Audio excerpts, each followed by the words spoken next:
Hola a todos y todas, mi nombre es Jimena, soy socióloga y magíster en estudios contemporáneos de América Latina.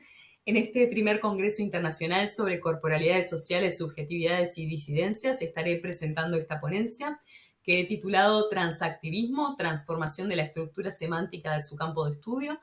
La ponencia parte de la constatación de que los movimientos sociales de personas trans han captado con fuerza la atención de las ciencias sociales en los últimos años y la idea hoy es presentar una revisión bibliográfica de esta producción, intentando aproximar respuestas a algunas preguntas muy generales. Por ejemplo, cómo ha sido abordado el tema por los y las investigadoras, qué preguntas ha colocado para la investigación sobre movimientos sociales y fundamentalmente una pregunta en relación a la temporalidad y si estos abordajes han cambiado o no en las últimas décadas. Para aproximar una primera respuesta a estas preguntas, lo que presento aquí es un análisis bibliométrico de esta producción a partir de una clasificación inductiva del contenido mediante clústeres de la red de coocurrencia de palabras. Pero antes de comenzar con esto, me gustaría hacer explícitas algunas consideraciones sobre el punto de partida desde el que parte este trabajo. La primera consideración es que no en todo momento histórico es posible hablar de un sujeto social trans y mucho menos de un sujeto de carácter político bajo este rótulo. Las identidades sexuales no son categorías universales ni tienen significados aislados, sino que por el contrario se van configurando en un entramado más bien complejo de relaciones sociales de reproducción, pero también de cambio. La segunda consideración es que vocablos que utilizaré con frecuencia el día de hoy como transexual, travesti, transgénero, trans, surgen en determinados momentos históricos y tienen enraizamientos y trayectorias en distintos lugares geográficos. Sin embargo, al decir de Lucas Platero, todos ellos aluden a una idea de ruptura, sea tanto con el sexo asignado al nacimiento, la expresión, la corporalidad o la identidad de género de una persona. Por lo general, refieren a personas cuya expresión y o identidad de género no se adecua a la socialmente esperada de acuerdo al sexo asignado al nacer bajo un sistema que en el campo se suele denominar heterosis normativo, que muy sintéticamente quiere decir o refiere a un sistema, a un régimen social, político y económico que define por un lado a la heterosexualidad como el único modelo válido de relación sexoafectivo y de parentesco, y por otro lado cisnormativo, que alude a un modelo que opone de forma binaria anatomías fisiológicas y cromosómicas a partir de las cuales se definen comportamientos y expresiones de género también binarios, pero no solamente binarios, sino que además son entendidos como naturales, normales, deseables, de forma normativa. Entonces, estas identidades suelen suponer una ruptura con este tipo de definiciones normativas. Cuando la tercera y última consideración es que cuando se historizan los discursos en torno a las identidades trans, lo que se termina develando, al decir de historiadoras como Susan Stryker, son las transformaciones en los conceptos de género y de sexo en las sociedades occidentales contemporáneas, y lo que permite distinguir su historización es los contextos en los que emergen, las formas en las que han derivado como problema de índole médico a delictivo y posteriormente como sujeto de derechos. Entonces, la posibilidad de definir un objeto de estudio como movimiento social trans hace sentido en un contexto histórico en que las personas trans se configuran como un sujeto político y muy probablemente su estudio es sintomático de la politización de las identidades sexuales en este contexto. Dichas estas aclaraciones, paso a hacer algunos apuntes metodológicos sobre el abordaje. Los resultados que presentaré surgen de una base de datos de 345 publicaciones académicas que constan de artículos, tesis, ponencias, documentos de trabajo. La base se construyó en 3 etapas. En primer lugar, una búsqueda a partir de palabras clave en 2 repositorios digitales de publicaciones académicas, en Scopus y en Timbofoco.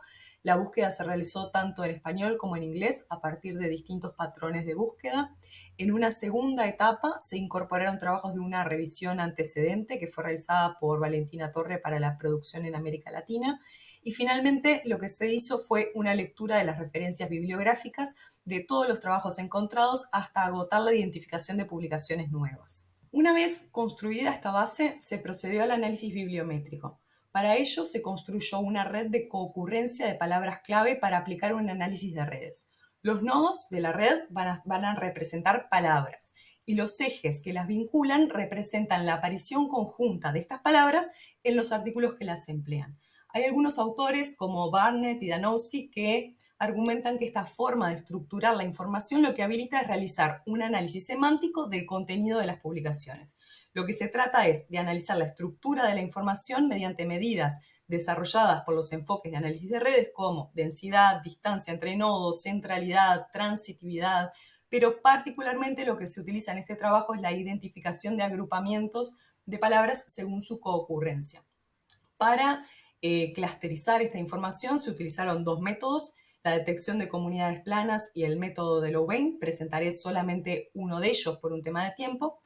Y lo que permite esta clasificación es, en lugar de categorizar las estructuras a partir de clasificadores definidos a priori por el investigador, se trata de identificar lo que Namey llama agrupaciones naturales dentro del conjunto de la información. Finalmente, es posible relacionar estas clasificaciones con los atributos de los artículos. Particularmente, esto se utiliza en este trabajo para analizar la evolución en el tiempo de estas clasificaciones. Este primer gráfico presenta la cantidad de trabajos identificados por año de publicación. Lo que muestra es un importante crecimiento de los trabajos en la década del 2000, que se acentuó muy rápidamente en los últimos 5 años.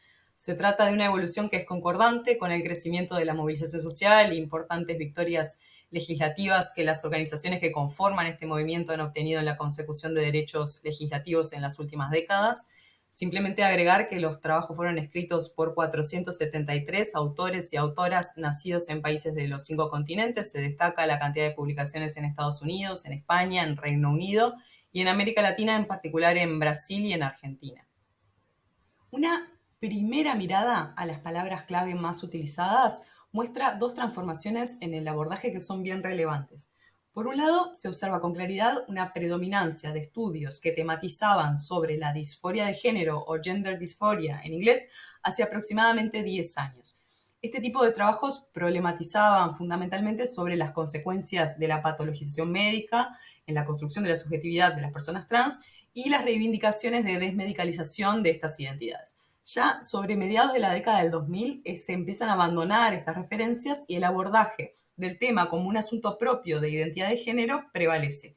Y ya en los últimos años, la asociación del activismo trans con el feminismo toma particular relevancia, lo que se expresa, por ejemplo, en la emergencia de términos como transfeminismo.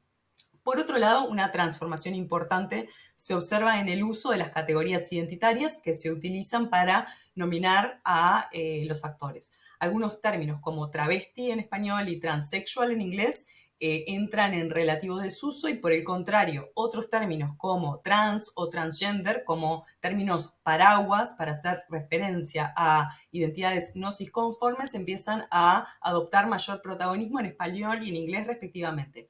Esto puede ser interpretado quizá como una tendencia a nominar a los actores en función de las categorías que ellos mismos eligen para autorrotularse.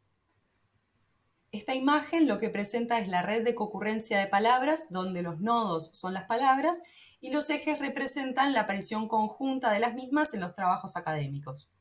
Aquí se solapan sobre el mismo gráfico las agrupaciones alcanzadas a partir del método de Louvain. Me interesa destacar 5 agrupaciones relevantes y haré algunos comentarios sobre la evolución en el tiempo de la presencia de las mismas en las publicaciones. Este primer grupo de términos alude a reflexiones en torno a la subjetividad y las construcciones identitarias en estos colectivos. Sin duda es el tema que por excelencia ha captado la atención de los y las cientistas sociales que se han abocado al estudio de los movimientos de personas trans. Las referencias a estos tópicos atraviesan todos los clústeres identificados. Sin embargo, los trabajos que contienen palabras agrupadas aquí se enfocan primordialmente en algunas aristas del problema, fundamentalmente los procesos de inclusión y exclusión que supone, la reflexividad de los procesos de construcción, el lugar del cuerpo, las regulaciones de la transformación corporal, el lugar del ejercicio del trabajo sexual en este proceso, la evolución en el uso de categorías, las prácticas discursivas y narrativas.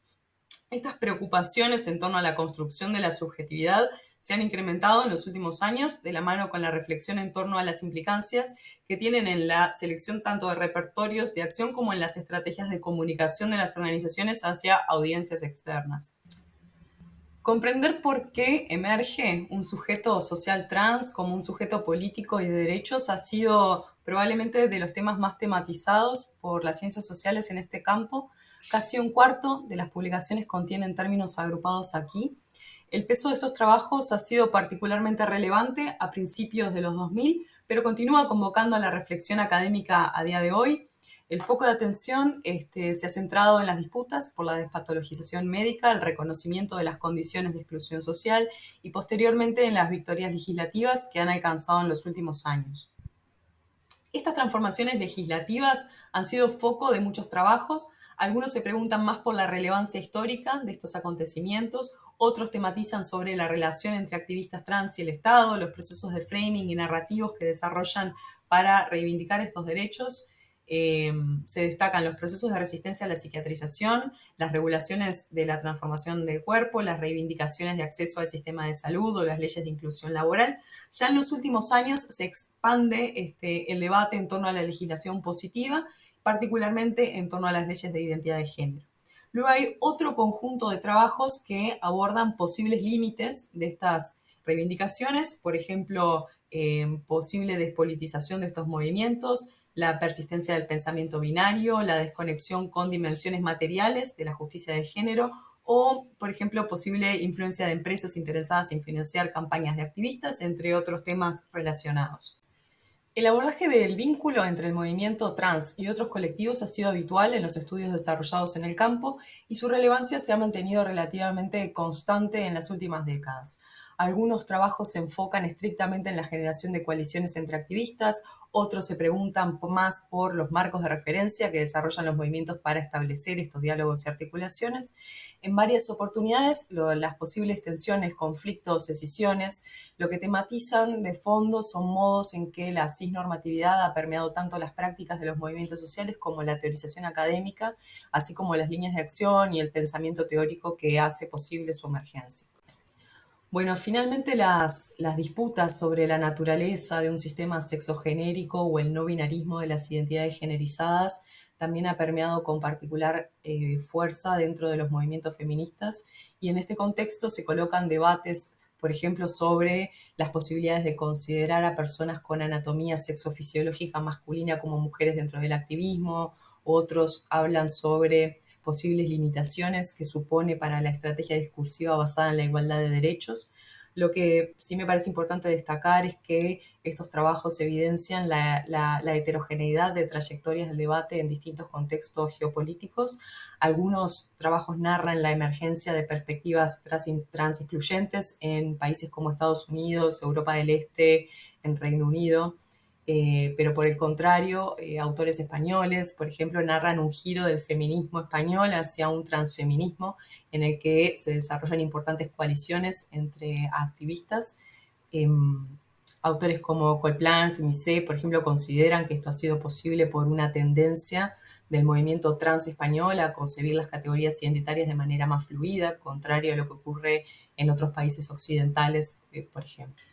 Bueno, esta mirada muy panorámica sobre la producción académica enfocada en el estudio de los movimientos sociales de personas trans, lo que permite ver es cómo su abordaje ha colocado importantes desafíos para las ciencias sociales abocadas a entender la relación entre el Estado, las formas de ciudadanía, la construcción de sujetos políticos. Su abordaje claramente retoma preguntas que son de extensa trayectoria en el campo, como por ejemplo, ¿por qué emerge un movimiento en determinado contexto sociohistórico? ¿Cuál es el rol de la identidad en las acciones colectivas? ¿Cómo y por qué se seleccionan determinados repertorios de acción? En particular, estos movimientos han exigido pensar la identidad desde enfoques más bien constructivistas, con el objetivo de dar cuenta de los complejos procesos reflexivos y de disputa que la estructuración de marcos de referencia en estos grupos supone, y a la vez ha colocado problemas nuevos, que lo que hacen es replantear los modos en que temas como sexo, género o sexualidad configuran los estados-nación contemporáneos. Esta revisión lo que muestra es que el interés primordial de la investigación sobre transactivismo ha estado en estudios sobre la subjetividad y esto coloca preguntas como, por ejemplo, ¿cuál es la relación entre cuerpo y subjetividad? ¿Cuál es el rol de la tecnología y las técnicas de modificación corporal en estos procesos? ¿Cómo se define el concepto de ciudadanía a partir de estas relaciones? Cómo se establecen las normas que delimitan lo permitido de lo prohibido, cuáles son los espacios existentes para la transgresión, qué ocurre cuando grupos estigmatizados adquieren un nuevo estatus de reconocimiento jurídico y social. Son algunas de las muchas preguntas que el abordaje de estos movimientos coloca en la agenda académica.